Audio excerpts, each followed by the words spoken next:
मौलाना साहब ने क्या चालाकी खेली है, ये तो किसी ने हमें बताया ही नहीं है। हमें बताया ही नहीं गया कि 26वीं आईनी तरमीम में क्या-क्या पास हुआ है, तो वो मैं आपको बता देती हूँ, जो कि कोई बात ही नहीं कर रहा। क्या इन्होंने गेम खेली है कि समझ ही नहीं आती, बंदा हैरान और दंग रह जाता है। अस्सलाम वालेकुम everyone, this is me Faiza Riaz, welcome to my YouTube channel. 26वीं आईनी तरमीम पास हो गई है, जिसमें सारा फोकस जो था, मेन फोकस वो ये था, और हमें भी यही बताया गया, मीडिया में भी बार बार यही हाईलाइट हुआ कि चीफ जस्टिस के तरीकाकार बदला जाएगा, आईनी बेंच बनाया जाएगा, शायद चीफ जस्टिस की मुद्दत मुलाजमत को बढ़ाया जाए, उसकी रिटायरमेंट एज को 65 से 68 कर दिया जाएगा, लेकिन फिर 68 से कम करके वापस 65 पे कर दिया गया। मौलाना बीच में आए, उन्होंने कहा कि जी आईनी बेंच तश्कील दे दें, आईनी अदालतों का क्या काम, नई अदालतें बनेंगी, नया स्टाफ रखा जाएगा, कौम के अरबों रुपए जाया होंगे। मौलाना ने वैसे पहली बार अच्छी बात की है, पढ़ी लिखी गुफ्तगू की है उन्होंने, लेकिन मौलाना साहब जाहिर है थोड़े दिन पीटीआई की सोबत में रहे हैं, तो उनके चेहरे पे नूर आने लग गया था, और पीटीआई वाले सारे कह रहे थे कि क्या रूहानी और नूरानी हमारे मौलाना साहब है।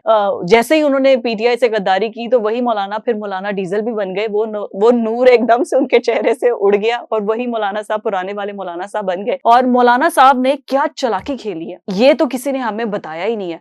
सूद के निजाम की भी एक अमेंडमेंट आई है इस बिल के अंदर, जिस पर कोई बात ही नहीं करता है, जिस पर लोगों को बताया नहीं जाता, एजुकेट ही नहीं किया जाता।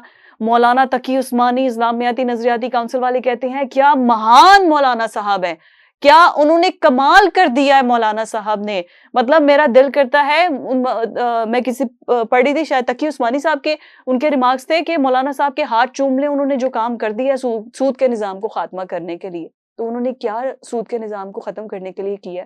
पाकिस्तान का आईन, पाकिस्तान का कानून कहता है कि सूद का निजाम फिल फौर खत्म किया जाए, बैंकिंग सिस्टम को इंटरेस्ट फ्री किया जाए। और मौलाना साहब ने क्या किया, उन्होंने कहा कि इसको 2028 तक एक्सटेंशन दे दें, 2028 तक हम सूद का निजाम खत्म कर देंगे। मतलब जहां फिल फौर खत्म होना था, ये मुतालिबा था, उसको वो 2028 तक ले गए हैं। सूद को भी एक्सटेंशन दे दिया है। सूद के बारे में है कि तुम अल्लाह से जंग कर रहे हो, इस इतना क्लियर कट सूद के बारे में इंस्ट्रक्शंस हैं। लेकिन हाँ, मौलाना मौलाना है ना, फिर मौलाना साहब को क्या कह सकते हैं। अब मैं भी मौलाना साहब को कुछ ज्यादा नहीं कह सकती, आखिर वो हमसे ज्यादा बेहतर इस्लाम को जानते हैं, और हमसे ज्यादा वो बेहतर इस्लाम पे हमारी भी रहनुमाई कर सकते हैं। नौरानी और रूहानी मौलाना साहब है, तो मौलाना साहब ने ये गुल खिलाए हैं। अच्छा, खबर ये भी नहीं, जो इससे भी इम्पोर्टेंट और बड़ी खबर, जो कि हमें बताया ही नहीं गया कि 26वीं आईनी तरमीम में क्या क्या पास हुआ है। हमें तो बस चीफ जस्टिस का मुंह दिखाकर, वो कहते हैं ना कि घूंघट के नीचे क्या है, हमें तो वो पता ही नहीं था कि क्या कुछ हो रहा है। तो वो मैं आपको बता देती हूँ, जो कि कोई बात ही नहीं कर रहा आप लोगों के ऊपर। अक्सर लोग, मतलब इंसाफ का सबसे बड़ा इदारा कौन सा है, make a guess. Session court, Lahore high court, या Islamabad high court, whatsoever, Peshawar high court जो है वो आ गई।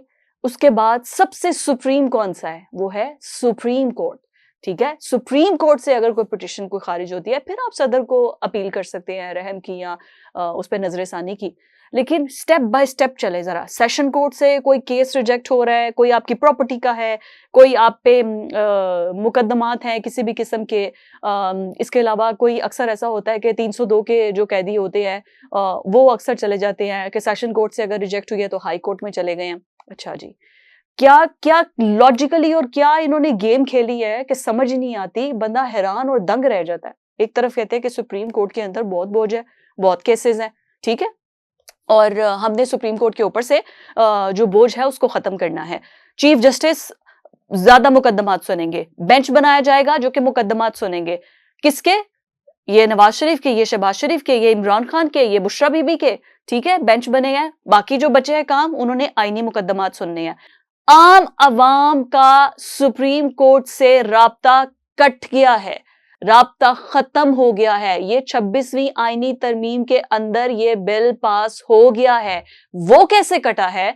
वो ऐसे कटा है कि अगर हाई कोर्ट के अंदर आपकी कोई बेल रिजेक्ट हो जाती है और आप सुप्रीम कोर्ट के अंदर रिट करना चाहते हैं, तो अपनी जेबों के अंदर अपने घर बेचें, अपने मकान बेचें, अपने जायदाद बेचें, अपना सोना बेचें। 10 लाख रुपए अगर आपकी जेब में आएंगे एक्स्ट्रा, जो कि अकाउंट में जाएगा हुकूमत के या सुप्रीम कोर्ट के, 10 लाख रुपए आप फीस जमा करवाएंगे, तो आप अपील दायर कर सकेंगे सुप्रीम कोर्ट के अंदर। अगर आपकी जेब में 10 लाख नहीं है, कोई गरीब है, तो वो हाई कोर्ट के अंदर से ही अपनी बेलें रिजेक्ट वगैरह करवा के जिंदगी बाकी जेल में ही गुजार ले। बेकसूर है, गुनाहगार है, जो भी है, वो उसका और उसका मामला है, क़यामत के दिन अल्लाह खुद ही हिसाब लेगा। क्योंकि यहाँ पर रहते हुए आप सुप्रीम कोर्ट के अंदर तो जा नहीं सकते हैं, क्योंकि सुप्रीम कोर्ट में अगर आपकी जेब में 10 लाख हैं, 10 लाख के बाद आपके पास कोई कम से कम 10 लाख वाला वकील तो हो ना। आखिर सुप्रीम कोर्ट के अंदर कोई छोटा-मोटा वकील तो पेश होगा नहीं। जिसके पास लाइसेंस होगा, जिसको सुप्रीम कोर्ट में केसेस की इजाजत होगी लड़ने की, वही जा सकता है। तो वो फिर अच्छी खासी मोटी दिहाड़ी भी तो लेंगे ना। अगर वो फीस देने के आपके पास है पैसे और आप 10 लाख रुपया अदालत में जमा करवा सकते हैं, तो फिर आप सुप्रीम कोर्ट जाएंगे। उसके अलावा आप सुप्रीम कोर्ट नहीं जा सकते। पहले उसकी फीस थी 50,000 रुपए, अब उसकी फीस कर दी गई है 10 लाख रुपए। अगर आपने सुप्रीम कोर्ट में अपील दायर करनी है, तो अब 10 लाख रुपए आपकी जेब में होंगे, फिर 10 लाख वाला वकील आपके पास होगा, तो उसके बाद आप सुप्रीम कोर्ट जाएंगे, फिर जाके आपको इंसाफ मिलेगा। तो गरीब आदमी का लिए सुप्रीम कोर्ट के दरवाजे बंद हैं। लिख कर लगा दे सुप्रीम कोर्ट के बाहर कि सुप्रीम कोर्ट सिर्फ अमीर लोगों के लिए है, गरीब का इससे कोई वास्ता नहीं है।